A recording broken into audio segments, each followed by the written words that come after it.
Hello, hello. Today we are hosting a live talk with Deanne Rose, who is a sex coach and personal development coach, and she prides herself in helping women come back to their divine self and their nature, right? Yes. Yeah, but I feel like you will better introduce yourself than I do. So, yeah, I want to give you the stage. And why don't you go and just introduce yourself and everything that you do, which is quite a Thank you. few different fields. Yeah. Yeah, Tanya, thank you. Yes, I feel like I have a lot of tools in my tool belt. So, I'm a massage therapist by trade, which got me really into the body. So, Hmm. coming into the passion I have is is mentoring women back to their divine feminine essence, is to remember exactly what this power we have within us. And I do that through womb awakening and pelvic floor wellness, which um, helps women kind of come back to their bodies. It's basically, I feel like, we're there's spirits in this body, right? We're having this experience, and the more we can understand our bodies and what it's telling us, and it's a vessel for us to express ourselves Hmm. and help women come back to that expression that I feel over the many years we've been kind of dimmed down, and to um, reclaim that. So I have a podcast called The Unbridled Woman. So The Unbridled Woman is really like my program, my kind of my brand. So Hmm. unbridled is the freedom, right? The full expression. When a horse is unbridled, it's free to go where she wants to go and not being led somewhere, right? And I think then when we have that in our life, when we are unbridled, and we can make better choices for ourselves and reclaim the power within us. Hmm. I love the name, by the way. It's great. It's really talks to the source of what you do. So Yes. it's beautiful. Yeah. And I called today talk kind of okay. So the name I gave it is let's talk dirty about sex. But of course, there's nothing dirty about it, right? Right. It's Hmm. been given all this misunderstanding and on all the mistalk and misjudgments about the whole topic, but it's essential. It is natural and it's beautiful, right? Yeah. So Yeah. uh, I want us to kind of concentrate more on women, and specifically women in their 40s and beyond, because that's where we start feeling that things change Hmm. and not necessarily the way we want them to change. So there's a lot of questions that we have coming up, and we do not always know where to turn, whom to go to with these questions, and who can answer them truthfully and help us realize what's going on with us, our bodies, our mind, and all of that. So I hope we can discuss some of these topics today. Yes, I'm excited. Let's see what we got. Perfect. Okay. Yeah. So, after quite a few years in a relationship, we all feel like it's going down. The heat is going down. Hmm. The newness of the relationship is going down. What are some ways that we can reignite our desire? Yeah, and that's so very common, because a lot of it has to do. It's a hormonal thing. When we're Right. first within a relationship, our hormones are really going, and it's okay that it tapers off. It's supposed to. You can't we can't all live into that that high all the time and have a long-term relationship. So if that's happening, it's not a bad thing, right? So what happens is we need to, unlike in the beginning of our relationships, we don't really have to work at anything. It seems just become natural. It's all new. But then when we're there long enough with each other, then we have to do the work. We have to do that, coming back. My big thing is communication. Right. And your partner cannot read your mind.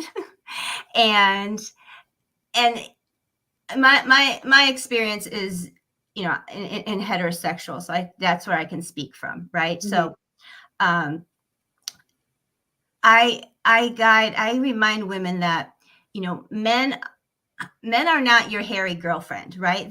They're different. They think differently than you. So you need to understand where they're at. Men want to serve women. They do, but they need to be they have to be told what you like, what you want from them. And they can't just guess. So I think sometimes women get into that, the problem of like, well, he should know by now. He should know what I Right. like. I feel this is so common. We have that idea that somehow they by now know us so well that they're supposed to read our minds, but No, that's that's not not how the it truth. And works. it's Yeah. not fair. It's not fair for the other person, right? So communication is key. So, and sometimes things that you might have liked intimately, in the beginning of relationship might have changed. Mm-hmm. And so, I find a lot of women just don't have their voice. So, they're being intimate with their partner and they're just kind of like going through the motions, and we're like, all right, he's just doing that, but I don't like that anymore, but I'm just gonna Right. take it. Mm-hmm. And then resentment starts to build up, because then just like that, it's like, well, he should know what I like. But no, he's not going to know unless you say it. And Right. that's the communication. And the thing is, when you're communicating about sex, you don't communicate in the moment in the bedroom. The topic needs to come up, when you're just relaxing somewhere on the couch, like outside of the bedroom. That's where the Mm-hmm. talking needs to come up, of like what you like. And Right. so there's no, so that your partner, sometimes he might feel defensive if it's coming at it right at that moment, unless Right. it's like totally uncomfortable and you have Right. like, no. But Do you also feel communication. that this is like a topic for a series of conversations, not necessarily a single conversation? Can you repeat that? I'm sorry. I'm asking, do you feel like this is also a topic for a series of conversations? Because maybe, one conversation is just not enough as well. Oh, exactly. And it's, you need, unless you need to be comfortable with each other to be Right. able to express your wants and Mm-hmm. desires, Mm-hmm. and Yeah. so that's what I would recommend. If you feel the intimacy slowing down, it's not what you want, it's time, you need to communicate and then Mm-hmm. talk about it. Right. Any other suggestions how to ignite again that spark with maybe some quick solutions? I know. Yeah. Not necessarily we're supposed to use that, or those even exist or work for everyone, but something off of the top of your mind Yeah. maybe that can work. I mean, what actually I really love, and it's so very simple to do, is it's a tantric practice of eye gazing. So Mm-hmm. just sitting across from your partner and just gazing into their eyes for a few minutes and Mm-hmm. just taking in that person, and really connect. It's a nice way to connect with their soul essence, and also synchronizing your breathing together, brings in Yes, that that's an that important one. that We resonance. always forget about it. Yeah, the resonance, right? Mm-hmm. The heart resonance, the breath, and then the eye gazing. When you're eye gazing, it's, you would look into the left eye of your partner, so that keeps you from going crisscross eyes. But Mm-hmm. so just keeping Okay. into like one eye is easy to do, and it could Uh-huh. be uncomfortable at the beginning because we're not used to, because that's very intimate. That's very intimate, looking Right. into someone's eyes for that long. So Right. that's what I would suggest, something What like that. about maybe also some cuddling, not necessarily going into the next step, but just, embracing each Yeah, other like and just, again, syncing our breath together? yeah, and just, I mean, touch throughout the day. Yes. If you're just walking by each other, you can just give a touch. So, Yes. and it doesn't have to lead to anything. I think a lot of times us women think, oh, if, allow him to touch me, he's going to think, I want something. But yes, Mm-hmm. having that very, yeah, that hugging, holding hands, just that Mm-hmm. connection brings more intimacy. Yes. Yeah. It's so easy. these are all the things that's so easy to do, and it takes just Yes. literally no time, but we so often we just forget about it or don't think about these things. But yeah, Yeah, here we are. and I read long a while ago, I don't know, but like women need to be hugged for at least like 90 seconds a few times a day. Like we need that intimacy. So, You know what? that's something, Yes, I feel that. I right? feel that. I need that. Yes. Yeah. So, that's another thing to discuss with your partner. Like, hey, Hmm. maybe just some hugging here and there. And, it's not going to Right. lead to anything, or maybe it does, but Right. it's not an assumed thing. Right. Or maybe leading by example. If we do that, then that Yes. becomes something that they do in return. And I feel that this is just, Hmm. a sign of affection, does not Yeah. necessarily lead into anything else, right? No, it's just an Yeah. expression of Right. love. Mm-hmm. Mm-hmm. Is there some ways that you suggest when you work with your clients, maybe for us women to feel more confident in our own skin during sex? That sometimes we feel like our bodies are changed and we're Hmm. not necessarily love the way we look. So, is there anything that we can do, think about, exercise, practice? Yes. So just men don't focus on that. So just getting that is not something that men focus on. It's the women, it's us women who focus on. Mm-hmm. We worry about that. Men are not interested in that. They want to please us, and yeah, it's not on their top of mind. Mm-hmm. So,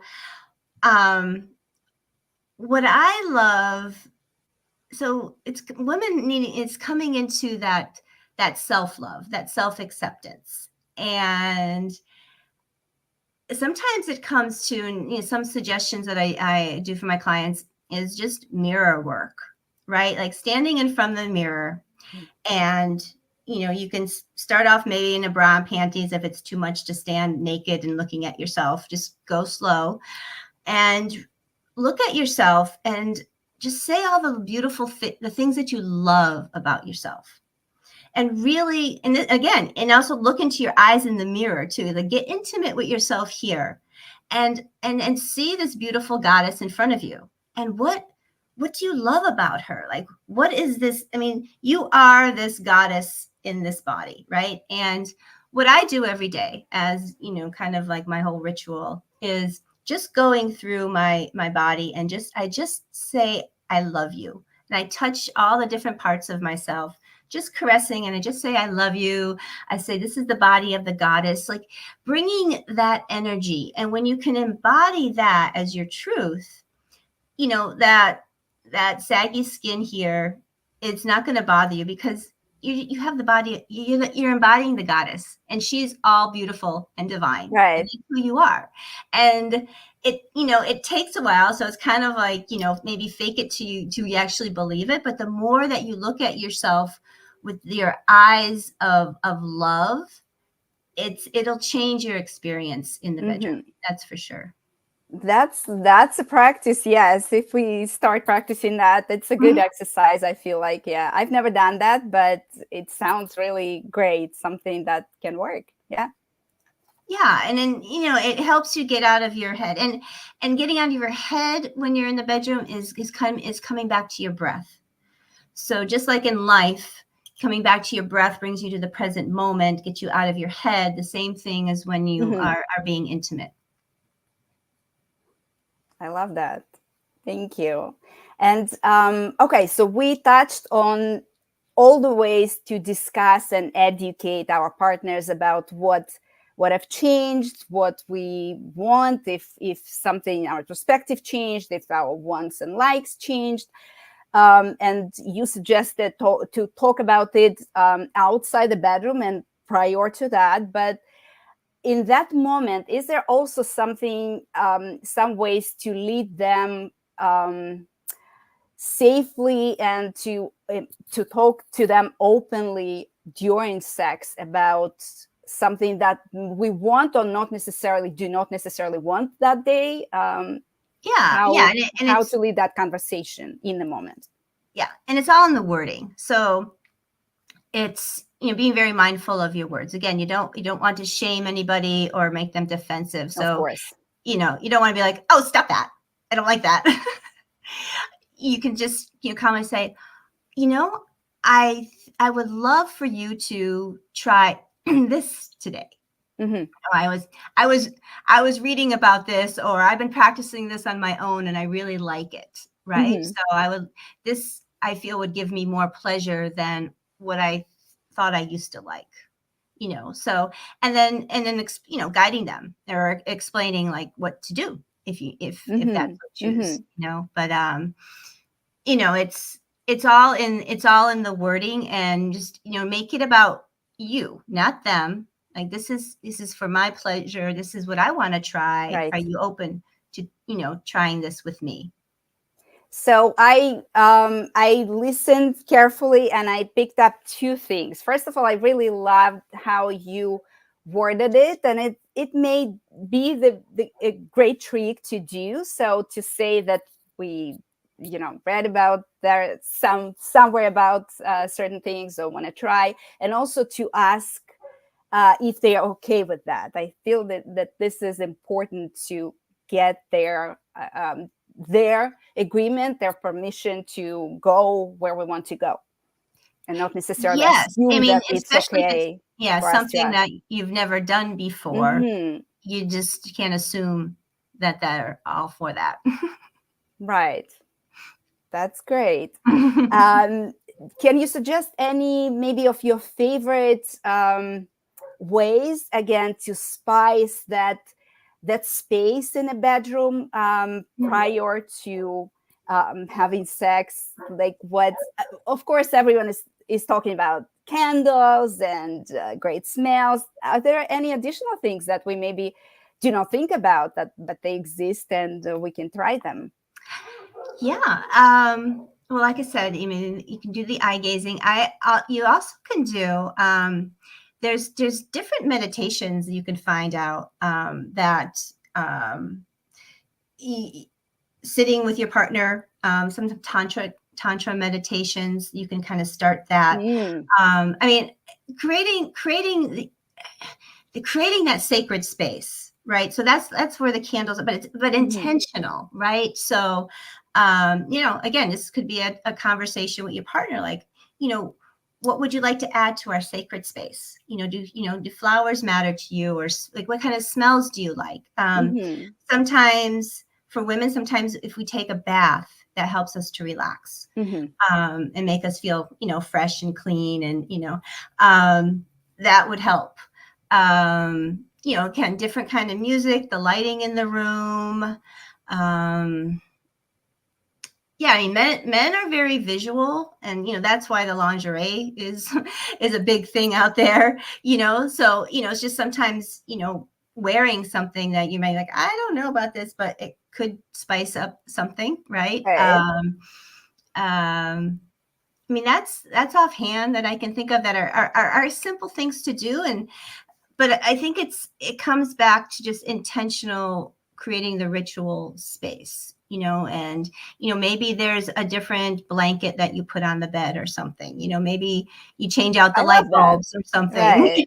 Just you very make, simple, easy to do things that can change and a it lot starts, for us. yes, and it starts, and it affects your brain. So your Right. brain knows there's a change here, right? It's just not that bedroom that we go to sleep in, right? Like something's different here. Like something different is going to be happening because visually there's that Right. right there, right? That So, change and that mhm. affects the way we go into that. I love that. I love that. What some of the healthy ways we can use to explore our sexuality on our own, not necessarily with a partner? Mm. One of my favorite things is using a jade egg. And I recommend this with my women clients for many reasons. Physically, it helps strengthen the pelvic floor. Hmm. And then, as a byproduct of that, it helps bring in more blood and oxygen for more pleasure. Hmm. And so there's different exercises to do for that. So that's what I like to use.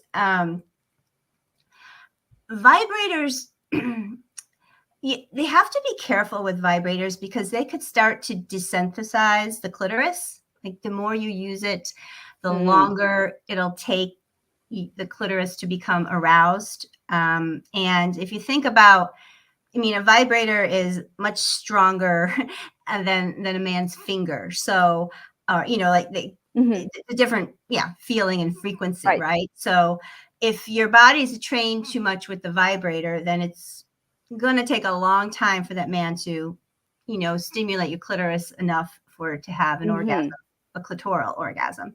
So, those are good to every once in a while, or maybe to kind of find out what you like. But honestly, our fingers are the best source because, we're getting direct feedback. So it's just exploring our bodies, right? Right. And in the jade egg, I like to also bring in breast massage because in tantra, we have polarity zones. So in men, their positive polarity are their breasts, and then their the positive is the penis, and the negative here. And we receive negatively through the vagina and positively through the breast. So massaging the breasts in a woman actually opens up the vaginal area. So that's also a nice thing to tell your partner because they might not know. So if you enjoy massaging your own breasts, you might enjoy your partner doing that for you, and it'll start opening up the vagina to be ready for penetration. Some great tips right there. I wouldn't think about it. So thank you for bringing it up. I feel like it opens up some new possibilities, directions. Yeah. And how can we deal with a partner, for example, who has a higher or lower sex drive than us? Yes, there's a great book out there called "Come as You Are," and it's all about this. It's all about partners with different arousals. And so if you have a partner that's easily aroused, doesn't take a lot, and then the other one takes a lot more stimulation and time, that's where the communication has to come in, and it's usually the partner has the higher arousal is going to have to slow down a little bit for the partner to catch up. Yeah, but there should be some kind of balance. But the slower arousal usually has to do with, and it is usually women, because we're a lot in our head. We have our to-do lists, so that's where that creating your ritual sacred space comes in handy for people who are slow to arousal, because that's like, okay, this is space. You're stepping out of your to-do list, your role as a mom, and now into a sexual being, so that's where that really helps somebody who needs an extra time is that intentional creation of the space. So I feel again that maybe taking a bath or meditating before that's like a nice step, preparing you mentally, physically, exactly. For that, and then everything else kind of a little bit speeds up, right, and becomes easier to achieve. Yes, it's closing the chapter and door on one aspect of who you are, and you're stepping into something else. Yeah. And let me ask you something else. I feel like it's an important question. So, for example, if we experience emotional challenges or trauma in our life, how can we safely navigate desire and sex life after experiencing something like that? Yes, I mean there's a lot there. Of course, yeah. If you can at least touch up a little bit on that, because I know it's probably a topic for the entire book to be written. There are many out there, but I'm sure many more to come. Yeah, the most important thing is if you've had sexual trauma, is making sure you feel safe with who you're with, Mm-hmm. and that is the most important thing. So you need to be with somebody that, yes, you feel safe with, that you feel seen with, and again, it comes back to, the body holds the stories. So a lot of sometimes work with my clients, we have somatic releases that come up because of the stuck trauma. So it's finding someone to work with in a safe way, because trauma is just it's an unexpressed experience from the body, right? So Mm-hmm. once it safely moves through, then the body doesn't hold it anymore, and the mind is able to let it go, right? Mm-hmm. So yeah, I think that's it. It just, if having sexual, I mean, people have had, women have sexual trauma, some have a lot, and some, sexual trauma comes sometimes from saying yes when you meant no, according to your body, Right. right? It wasn't Mm-hmm. ready for it. So but then sometimes there's that forced, that actually you didn't have a voice in. So again, it's making sure that you're in a safe situation, and yeah, I think, it all depends on each person too. So I don't really know how much to go into Right. that. But I feel that everything that we talked about today, the prep work, the open talk with your partner, and Oh, yes. educating them, it also will help with that. Oh, absolutely. And then, and that's the one thing is, if you have been sexually traumatized, there's no shame in that.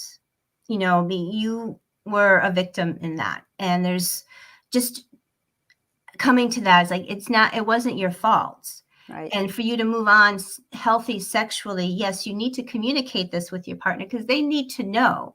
Because like I said, if the body's still holding on to that, you could be intimate and then something might arise through that, and they're not going to know what is happening to you. Mm-hmm.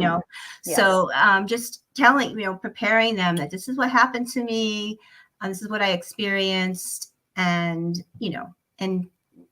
that you don't have to go into so much detail or whatever, but just allowing, giving them the knowledge that this is some, experience that you've had, Right. and this is how This you've is overcome it very too. important, of course. Yeah. Mm-hmm. And I also wanted to ask you about all the ways you work with your clients. So do you do group workshops? Do you do classes in groups? Do you work one-on-one with your clients? Tell us all about it. Yeah, so right now I work one-on-one, and my dream is to have a retreat, hopefully next year, where we can come together in a weekend and do some really good work together. But right now it's one-on-one, and also do work with couples. And that's good to know too. Yeah, and then I also I teach women, the yoni de-armoring, or I can do the work myself. But it's a nice way to get to know your body, and also a nice way to help. We were talking about releasing trauma. So the womb area, the pelvic area holds a lot of the trauma that we've experienced. So having the tools and the ability to, work with your tissues to release that is very beneficial. So I can teach women to do that themselves, which is very empowering, or offer this service for them. So if someone wants to reach out to you about potentially doing one-on-one with you, what's the best way to do that? What's the easiest way to reach out? Yeah. Well, my website is deannerose.net. And I will put all the links under the video, but of course, we would, Yeah, so you could, and there's a place to schedule a call. so we can just get Okay. on and chat. You can just Mhm. find out what's going on with you. Love to connect with any women out there, that's for sure. And yeah, that's really the easiest way. And then on Spotify and Apple iTunes is The Unbridled Woman, Remember, Reclaim, Yes. Rise. So that's a So your podcast that's out podcast, there, so you can kind of listen hmm to some and we can subscribe chats to there. it so we can be Mhm. notified of you. Okay, perfect. Mhm. All right. Thank you so much for joining me today and speaking openly about all these topics that I felt were really important. And I enjoyed our conversation a lot. No, thank you, Tanya. Yeah, and it was my pleasure. This is my passion, and I thank you for the opportunity to speak about it. Thank you. And I hope to be able to schedule something in person, maybe like a workshop to bring you in and chat some more and maybe do some exercises for a group of women. That'd be awesome. I would love that. Yeah, so we'll Yeah. discuss that. Thank you so much again. Thank Thank you. you. Have a wonderful night. You too. Bye.